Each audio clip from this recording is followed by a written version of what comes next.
It's amazing considering I have started to use castor oil in 2024 or late 2023, and I still get asked questions to this day. Like last week, I had a question about castor oil being dangerous if it gets contaminated with plastic. And that is true, because I had that episode where I really did a very thorough research about how manufacturers store castor oil, and are they stored in plastic, or where are they stored? Because how dangerous is plastic, right? So I just wanted to really give a little bit more explanation in case people missed my reply, because it was just a little reply to the question. You see, plastic can leach, right? And plastic has toxic elements, contaminants, and it's a no-brainer. Like, we all know that plastic is not healthy.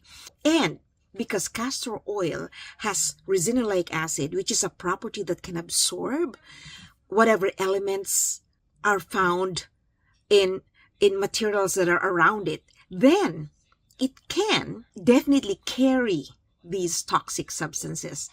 And because we are putting castor oil on our skin, and our skin will absorb the oil, or at least the oil will stay there for a bit, then we are actually applying these toxic elements to our skin. So that's the most simple way that I can explain it.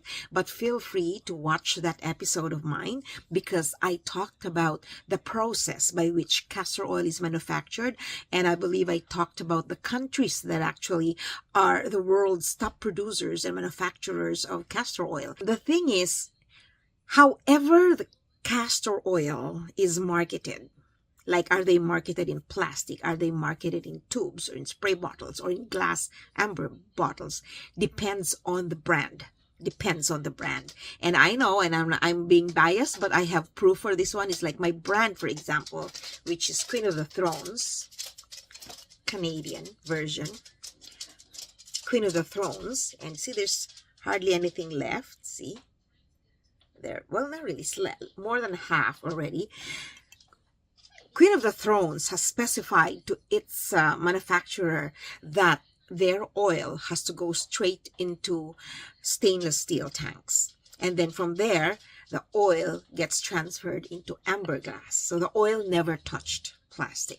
So that's the good thing. And also, to summarize my tips there, is that when you have castor oil stored in glass amber bottle, it also preserves the quality of the oil, right?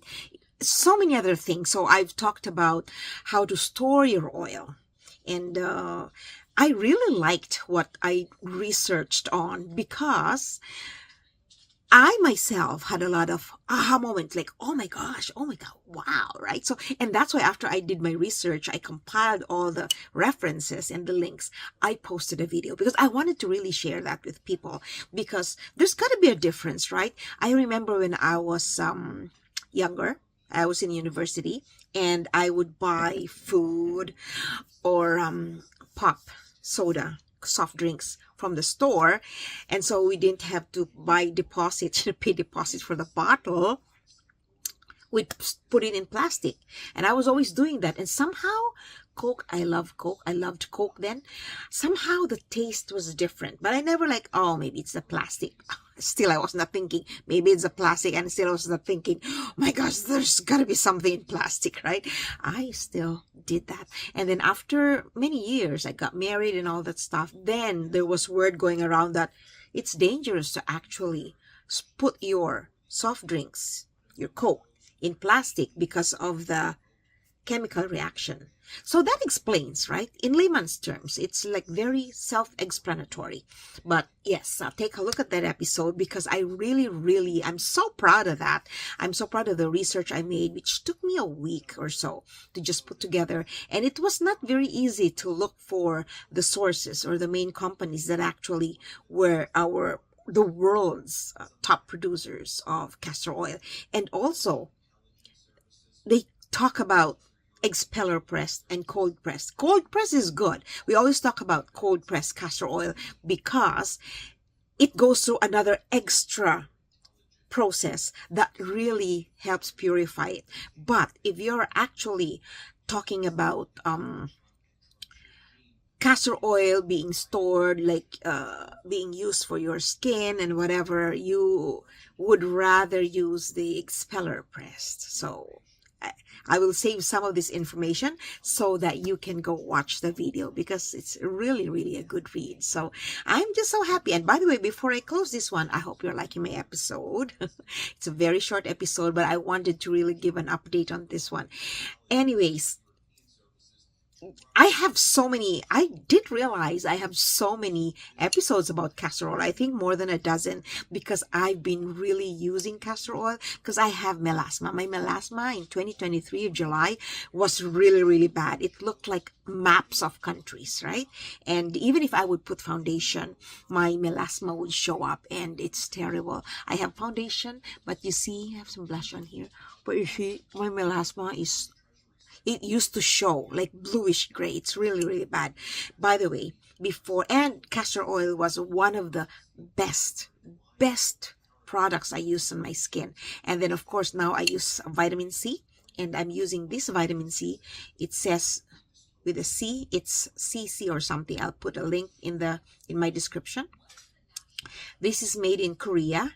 This is my vitamin C serum, and it's way cheaper than the vitamin C serums we buy in our drugstores. You know, I'm Canadian, so this one is from Korea. I love Korean products. But anyways, I always get distracted.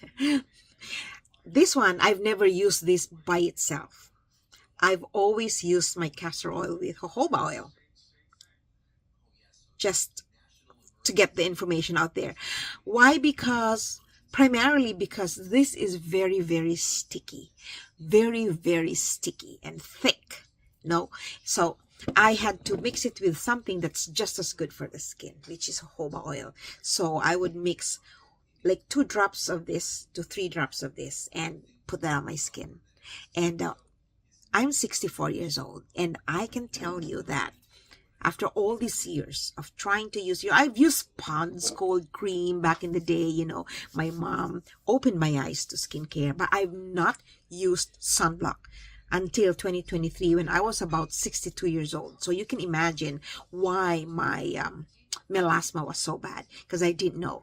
Like, I never thought. So I am actually a late bloomer when it comes to skincare, you know, but never too late. See, I was able to catch the train. I was able to say, you know, oh my gosh, I still was able to preserve whatever skin I had left, right? So, as I said, we're not here to look young, right? I am a proponent of pro-aging. Let's embrace our age, embrace our wrinkles. You know, I have wrinkles because I don't do Botox. I can move my face, right? I have wrinkles. My jowls are now loose, right? See, wow, look at that. Look at that without my jowls being loose.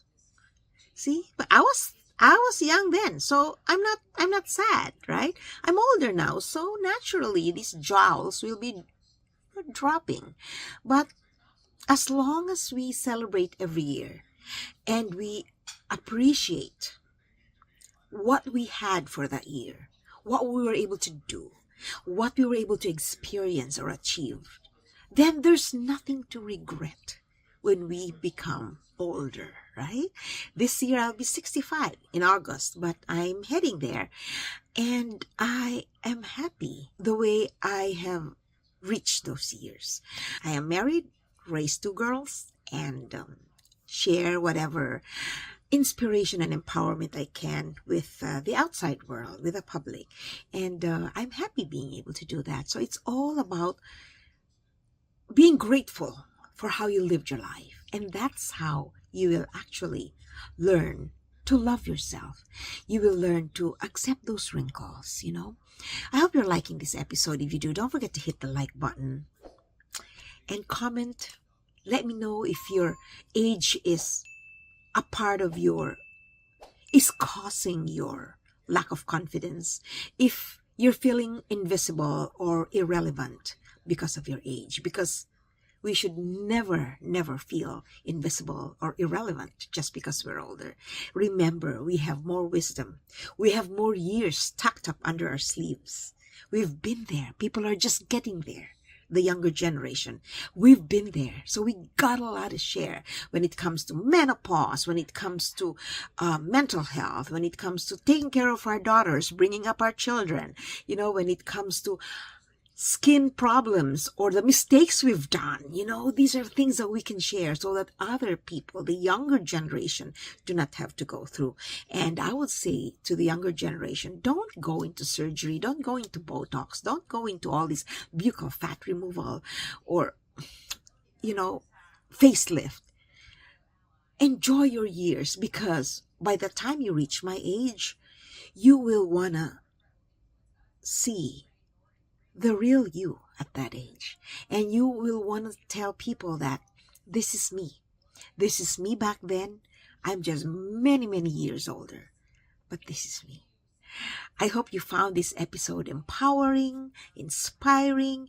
Keep going. Our goal is to stay strong, to be fit, to maintain our health, our teeth, maintain whatever skin we have left, and feel good about ourselves. To still be fashionable, or to be at least wearing clothes that do not make us so outdated. Keep researching. Keep building your better version, because that's what age is about.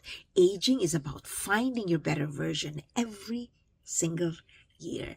Thanks so much for watching. I hope you have subscribed to my channel. If you haven't done so yet, please follow me on my social media platforms: Instagram at The Real D, TikTok at The Real D, and my new Facebook page, Self-Esteem Through the Years.